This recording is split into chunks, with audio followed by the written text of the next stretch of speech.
where your hand is determines like what the next move is going to be. If you're here, obviously, he kind of closes off his options. So if you were to lower it, it obviously opens up something that he would automatically want to attack for. So that's pretty much what I'm just going to be talking about. It's like, all right, the hand's here. Let's give him an option that you're opening yourself up on purpose to draw in something that you know you can do. For that, so pause a little bit. Then you don't need to lower this down super far, because I mean you'd be accomplishing the same goal from probably like as soon as this window of opportunity opens. Any distance that you travel here is unnecessary. So as soon as this opens and you realize it, then you can move.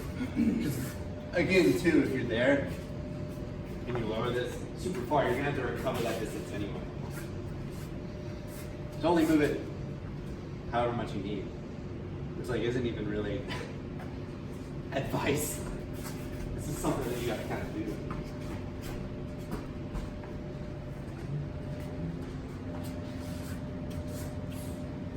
So let's see what we can add to it. Well, I just added something to it. So let's just do that. Open that up. Something that he often talks about is moving in a way that'll make you safer.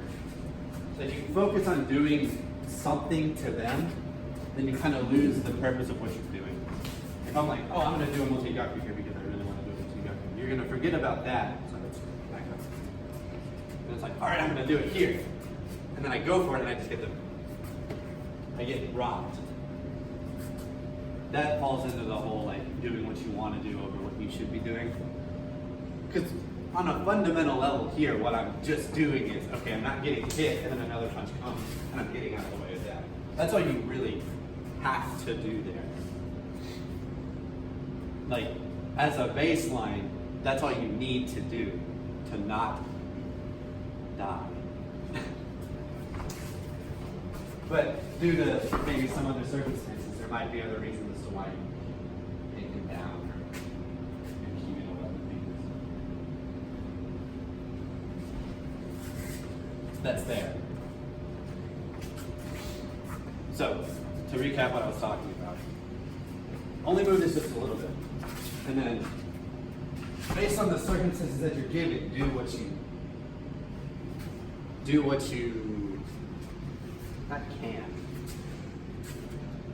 what is necessary, I guess. Time, take that up, step away. That's what we do. That's not there. So we can work with that for now. So it's the same thing, but that's not necessarily what we're going to be focusing on. So after like, oh, you're going to go. The way he tends to talk about what's called kino is there are 3 different versions, and that's actually like flip around. And they all kind of, once you get used to it, they're pretty easy to understand. One, which is what we've been doing a lot, it's just, on the elbow. But the basic way of teaching them is the blade of the foot goes into the neck while torquing the wrist and keeping the elbow on your knee. You have 3 points of contact, which is like another big thing that's talked about a lot. So there's that one there, which is right leg, right arm. You have left leg, right arm, which goes into like the ribs, but it's the same general setup. And then through practice, you can kind of begin to naturally find your way into those positions. So like if you were to run through the whole thing, I'm not saying I can do this yet, but ideally, I don't know what to do. As they're going down, you already know where to go. Based on the hand that you have. That just comes from practice. It's easy to forget to do those because once you toss them, it feels like you win. But it's important to kind of draw things out until you can make a conscious decision of like, all right, we're done here. Sometimes what he even does is, like, he'll go through it, to like little guys, get them to a point, and then like stab them with his phantom blade. And then another thing that he talks about a lot is understanding what's going on through the process of things. The goal here isn't to get him down and then step on his neck. It's what's going on in between. So there's like the beginning point here, what's going on here, and then this final end point. If you focus on the final end point,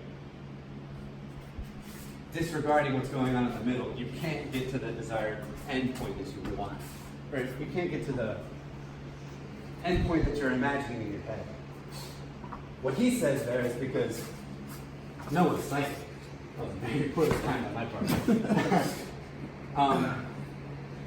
So if you make a decision as to what's going to happen at the end, and it changes, and you can't really recover from that. Like if my end goal is to do what I just did there, and like something wild happens, like my timing's off, and I try valiantly to get there, it's already gone. Or it's not that it's already gone, it's that it was never there in the first place.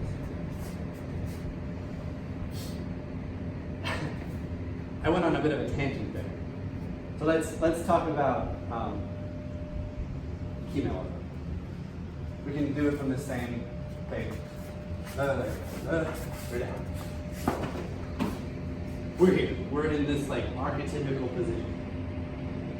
I have his right hand, and through practice, I'm going to stick my right leg into his neck, kind of drive in, use my knee to stabilize his elbow, and then torque the wrist. It's not fun. So let's start with that one for now. So right leg on their right arm, just like a whole torque train up your leg. So we were here.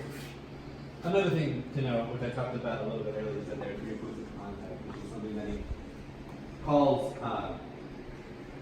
in English, it's 3-point edge. In Japanese, sanchin, which has various meanings. And he likes all those various meanings.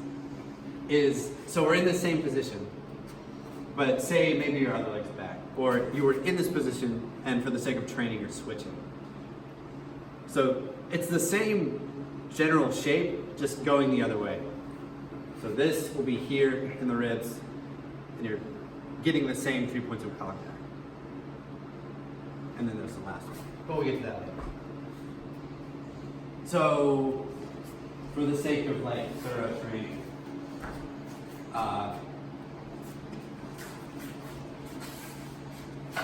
go back to the one that we did before. So nothing has changed up until this point. We're still going here. And then after you get this one locked in, switch to this.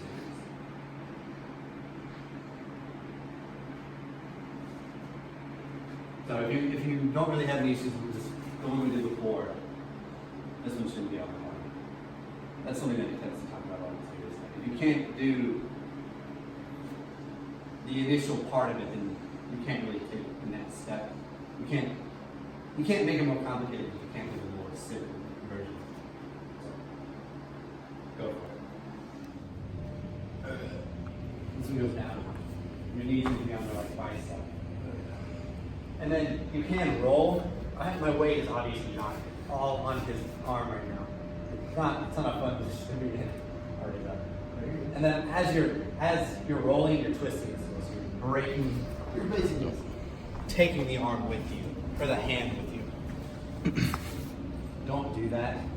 If you do, I will be disappointed. So he likes to do them all. This is different, but we'll get there anyway. This is the other side now. Sorry.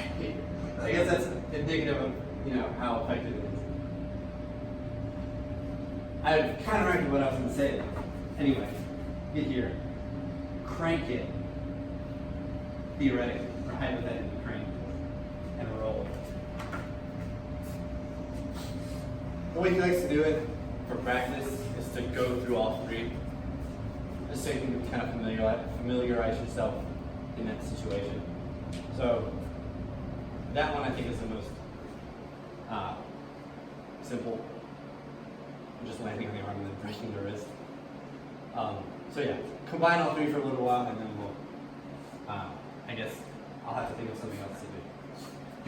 So go for it. But this time we're going to move the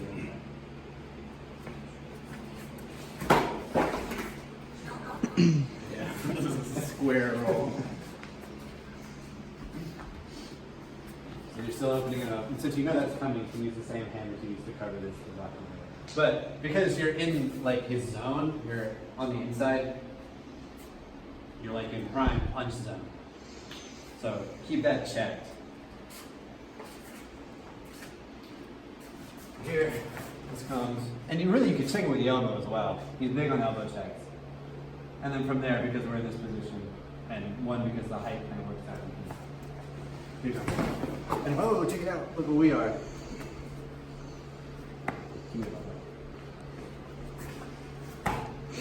That was something I was going to do. That was cool, but I don't remember how to do it. Anyway. We can try the elbow. And if the situation allows, transfer. If not, there's other options. Something that he tends to talk about a lot is how there's like two sides to things, and how if you're on the outside, you can just go for one. Or two is fine. So I was doing the same thing. Dictates what you're going to be doing. So it's arguably the same thing, but now we're on the inside, which naturally changes.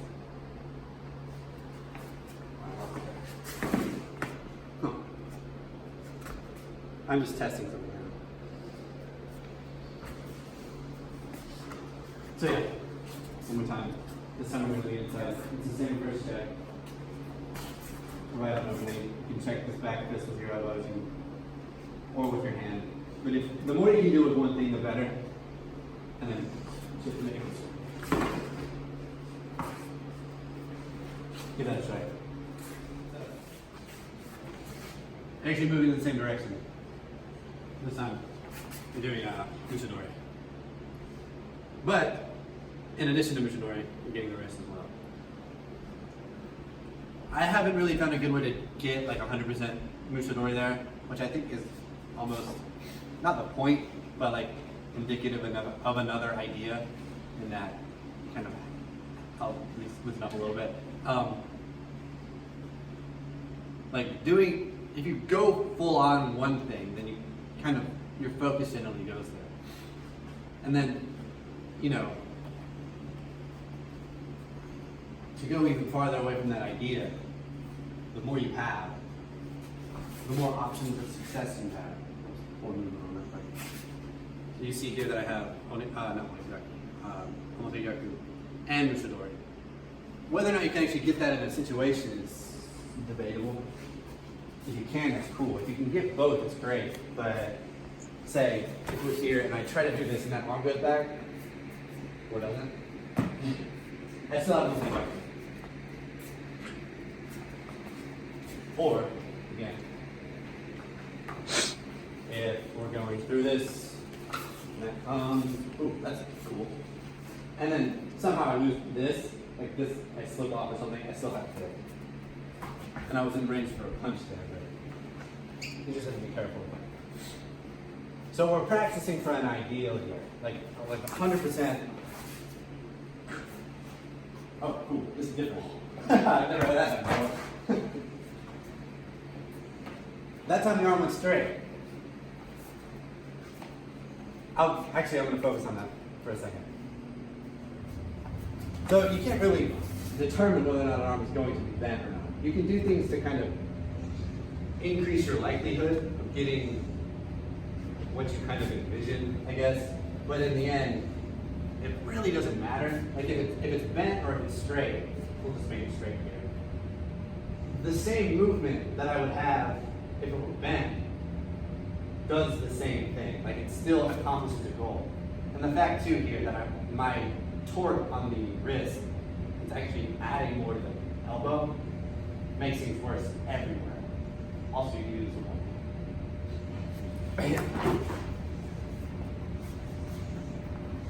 I'm kind of breaking away. But if the arm goes straight, you shouldn't have to worry about it. You should understand that, like, if it's straight, you move a certain way, and if it's bent, you have to understand within the context of what you're given what to do. If you get worried about it, then you freeze, and that gives them an opportunity to move away. It's interesting because it's more straight. Also, if you get them while they're rolling, it makes it worse. So let's try this.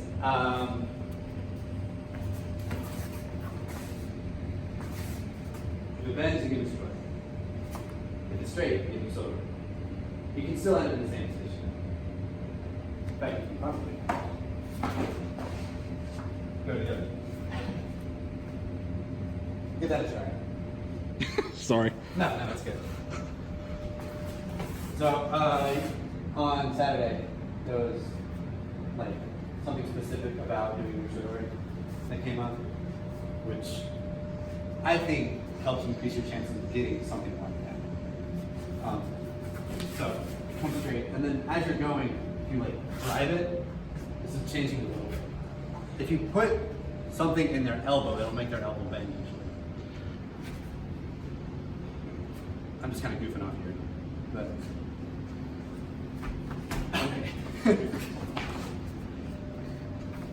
So what I'm saying is, in a very roundabout way, just put in what was taught on Saturday into this, and you'll probably get Shidoshi much more reliably, if that's what you want.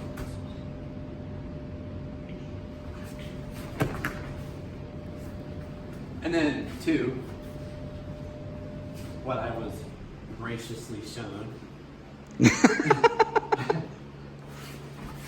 is strike when you can. Also strike when they aren't expecting it. What happened to me was, as I was going, I was struck with the arm that's actually maintaining the straight elbow.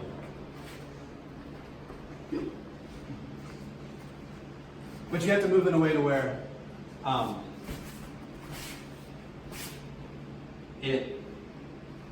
sorry. Yeah. This will actually change things drastically, so give me a moment.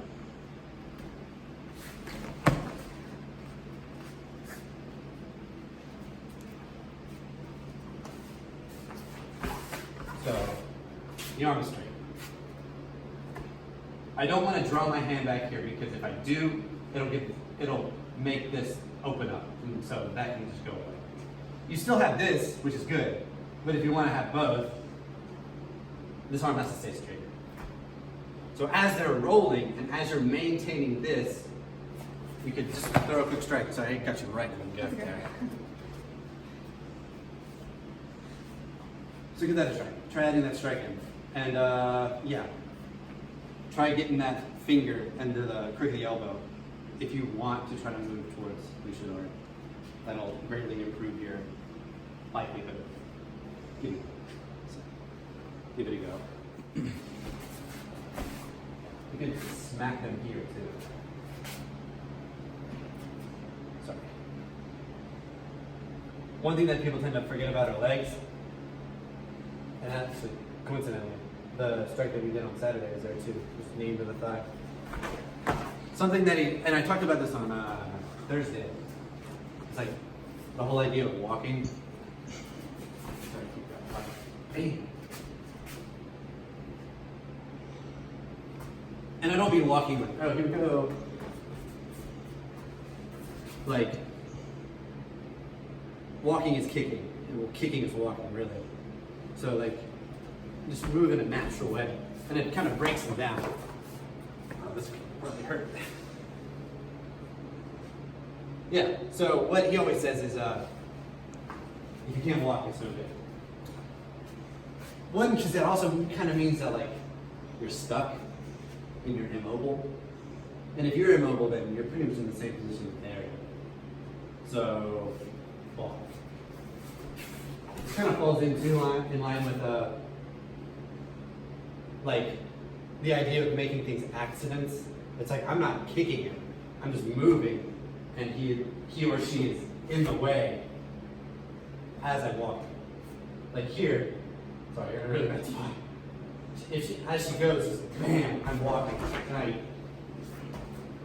could have, she could have ridden the very bumpy ride of my leg down to the ground.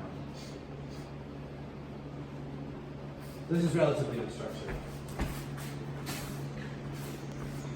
Go straight, going, bam, ooh. Okay. Yeah, try that in kicks. Where you like deem it fit. And you can kind of see how that would relate here, because if you're kicking, you're just not, it's just kind of like an additional step in you moving forward. Because kicking like this, like, isn't wrong with the leg coming back here, but if you were to kick and take a step, not only are you causing damage to the person, you're also taking the space over. You're also just walking, just like in a hilarious kind of way. So yeah, that's really all I wanted to say about that. We're pretty close on time. Does anybody have any like questions? With you were saying in the warm up that this kind of like just a warm up kick, like this back out motion, so they're not kicking like that in techniques necessarily. Well, I think like if you were just like, oh, you're open, I'm just going to blast you. I mean, there is that kind of kick. There is like the blasting kind of a kick. I don't really know what the difference in mindset is with the warm up kick. But what I'm saying this time is that when they do kick there, they're not bringing the leg back. Right. The leg is coming forward, even though it's like here usually. This is a kick. This is a step, arguably.